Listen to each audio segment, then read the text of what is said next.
child support should be put on a card that you get to track what is being spent on. I see this question a lot on the internet, so I wanted to take a minute to make a video about it. Should child support expenditures be traceable? Let's talk about it. First and foremost, they usually are. The way child support works, at least in Florida, is that the parent who is receiving the support signs up for an account through the Department of Revenue, Child Support Enforcement. They get mailed a card, and that's where the child support goes on, and that's what they use to spend the child support. So there is a record of how they're spending the support. More importantly though, I want to talk about a couple other concepts. One being, what is an acceptable child support expenditure?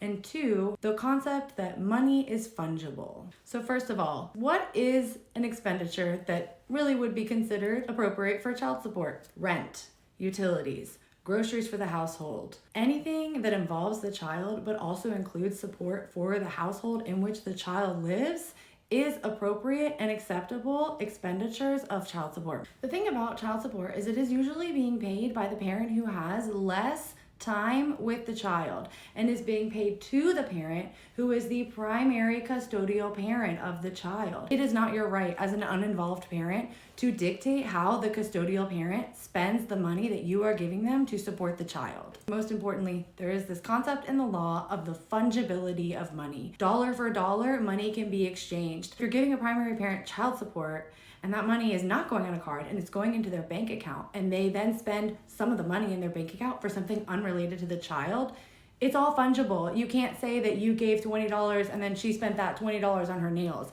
All the money goes into one account, dollar for dollar. It can be exchanged. She can spend her $20 on groceries for the kid and your $20 on nails, and it's all fungible. So she didn't actually do anything wrong with that child support because you gave her $20 and she spent $20 on the child. Anyway, that's all I'm going to say about this. I think the concept of tracing child support expenditures is completely absurd. And I think the only people who want to be able to track and trace child support expenditures are deadbeat parents who want to control the other parent and aren't actually looking out for the best interest of the child.